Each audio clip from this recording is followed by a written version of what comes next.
que el periodo almohade. Y vamos avanzando. Pretendo mostrarle a ustedes los valores excepcionales de nuestra casa, que ha sido la confluencia de civilizaciones, de pueblos, y cómo todos han ido siempre marcando según sus valores, sus estimaciones de cada época, han ido marcando la grandeza que ha tenido siempre el Palacio Real. Alois Riel, un austríaco del año 1903, ya ha escrito El valor del monumento. Este historiador del arte ha pasado más de un siglo, yo lo he tenido siempre muy presente, porque era un hombre que marcaba perfectamente el valor que tiene el monumento, sobre todo en tanto debate que se produce. Si eso tiene más mérito, tiene menos mérito. Él decía que los monumentos que tenían dos valores: el valor rememorativo y el valor de contemporaneidad. Y a su vez subdividía el valor rememorativo en dos valores también: el valor histórico y el valor de lo antiguo. Y dice, ¿cuál es el valor de lo antiguo? Dice, el valor que uno percibe por los sentidos de que esto es algo antiguo, pero no sabe ni tampoco le interesa si es de un siglo o si es de otro. Sin embargo, el valor histórico es el valor científico de ese monumento. Sabe de qué época es, cuándo se hizo, por qué se hizo, las distintas suplantaciones que se han hecho sobre esta obra y demás. Y por otro lado decía, el valor de contemporaneidad. ¿Y cuáles son el valor de contemporaneidad? Y él comentaba, lo voy a subdividir también en otros dos valores: el valor funcional, que es el valor que le da ese momento a la sociedad actual, contemporánea, y el valor artístico, que es un valor subjetivo de cada época. Y en efecto, en Alcázar hay mucho valor de contemporaneidad. Concretamente, cuando Alfonso X el Sabio decide transformar parte de uno de los palacios almohades en lo que hoy es el salón de bóveda, el salón de la fiesta, él introduce el estilo gótico, que en aquella época se está percibiendo en nuestra península. Son contextos diferentes. Incluso en esta misma sala vemos como más adelante, y a raíz de haber sido el lugar donde se celebra la unión del emperador con la emperatriz Isabel de Braganza, la boda imperial, en la boda más importante que ha tenido la historia del Alcázar, pues su hijo, el rey Felipe II, para evocar, para conmemorar la unión de sus padres, le encarga a un ceramista, Cristóbal de Agosta, estos magníficos paños de azulejo que enriquecen de una manera extraordinaria este espacio. En este mismo espacio se sitúa un poco más adelante la capilla de San Jorge, y se coloca en su altar pues una réplica de la Virgen de la Antigua de la vecina catedral, capilla del siglo XVI, esta réplica del siglo XVIII. Pero más adelante, en ese mismo espacio, se produce un hundimiento a raíz del conocido, sobre todo también a Carmona nos afectó en gran medida, el terremoto del 1 de noviembre de 1755, el terremoto de Lisboa.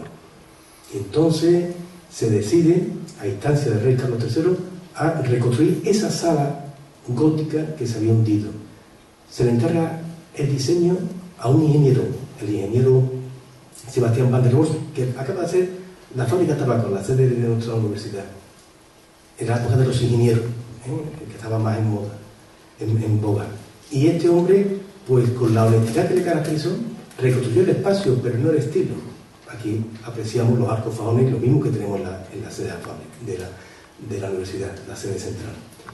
Otro estilo, otra época, una época que profundizaré un poquito más en ella cuando hablemos de la fachada, la época del Palacio Mudéjar, de la época del palacio que manda ser el rey Pedro I, al sevillano el justiciero, nunca el cruel.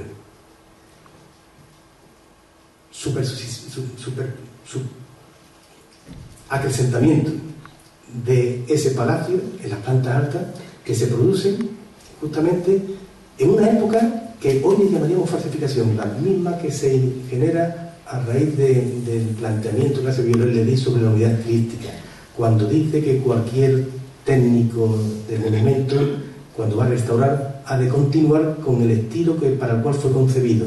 Hoy, repito, le llamaríamos falsificación. Y esta época corresponde al siglo XIX, cuando la reina Isabel II, como reina madre, se viene a vivir a la Alcázar de Sevilla. Y sobre ese patio de la muñeca de una sola planta se la acrecenta con estas dos niveles que están ustedes viendo. Niveles que nos acercan a la planta superior, donde existe un espacio, para mí, de los más importantes que tiene el Alcázar de Sevilla. Es el oratorio de la reina Isabel la Católica.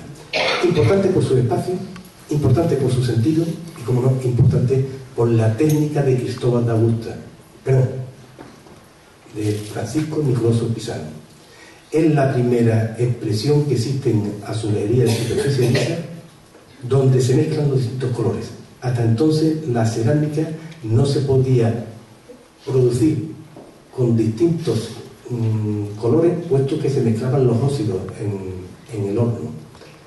El pisano Francisco Nicoloso es el que introduce esa técnica en este oratorio elaborado en 1504. Hay restos también de otra pieza, de otra capilla, la capilla de la Anunciación, que ahora le hablaré de ella, que se perdió contra el terremoto de Lisboa, pero sí han llegado a subir algunos testimonios de esa cerámica. En definitiva, en esta imagen yo creo que lo ilustra todo. La mezcla, las distintas combinaciones de estilos mudéjares, de asentamiento del periodo del Rey Católico, de construcción de la casa de contratación de las Indias o de las Américas, en aquel acuerdo de la reina Isabel el 3 de enero de 1503. Y ese es Alcázar, es una mezcla. Una mezcla que después se ha ido transformando en los espacios. Esta imagen que tienen ustedes corresponde al cuarto del almirante o al cuarto de la Montería, pero que en origen hoy es un espacio dedicado a actos oficiales, actos culturales. Concretamente ahí fue donde el 12 de octubre de 1992, bajo la presidencia de la familia real, exactamente en la misma disposición y con los mismos sillones que tienen ustedes en el cuadro del testero frontal, donde está su abuelo, el rey Alfonso XIII, doña Victoria Eugenia, el día 9 de mayo de 1929, con motivo de la inauguración de la porción iberoamericana. Pues, como les digo, esa misma imagen se reproduce el 12 de octubre de 1992, ante la presencia de todo el gobierno de España y de todos los embajadores de los países americanos. Se estaba conmemorando el 5º centenario del descubrimiento de América. Pero esto es lo que nosotros estamos viviendo ahora. Este es el valor de la contemporaneidad que antes sí me refería cuando hacía mención de Roy Trier, porque esto en origen era un almacén. Esto era un depósito donde se alojaban muchos de los materiales, de los géneros que estaban llegando a Sevilla como puerto y puerto de América. El tiempo la ha ido transformando en curso y son espacios que sí nos van llegando con ese valor de contemporaneidad. Pero sin embargo, hay elementos que se han mantenido de una forma constante en los más de 1000 años del Alcázar. Es el color. En el argot de los albañiles, permitidme que le diga, es el calamocha y el almagra. El calamocha es ese color amarillo del albero mojado en Plaza de Toros, y el almagra es el color salmón. El calamocha procede del albero, el almagra de la arcilla de la Vega de Triana, por la cual se hacen los ladrillos. Y esa técnica que se aplicaba ya en la época islámica, hemos intentado recuperar de una forma no fácil, luchando contra la presión de todos los fabricantes de pinturas modernas, entre ellos la pintura pétrea, que son realmente extraordinarias. Una pintura pétrea impide que el agua le entre a los muros, pero también impide que el agua salga de los muros. Y piensen ustedes que estamos en un edificio, en estos 14.000 metros cuadrados, con un índice muy alto de humedad, de capilaridad, y hay que favorecer a que salga. Se ha intentado recuperar ese oficio antiguo, el enjardegado. Recuerdo, ahora que me estoy comentando a ustedes, al hablar de esto, de este material, hace unos años tuve que atender en un Jueves Santo al arquitecto Norman Foster, internacionalmente conocido. Y lo que más le llamó la atención era la textura de la cama. Tenemos tanta riqueza que hemos ido heredando de nuestro pasado que no nos damos cuenta. Al gran Norman Foster, arquitecto que está diseñando en el punto cero de Nueva York y todo eso, lo que más le llamaba era la textura de la cama, la transparencia de la cama. Espacios que se han ido transformando ya no en nuestro tiempo, como este de los baños María de Padilla, sino derivado de ampliaciones, de transformaciones.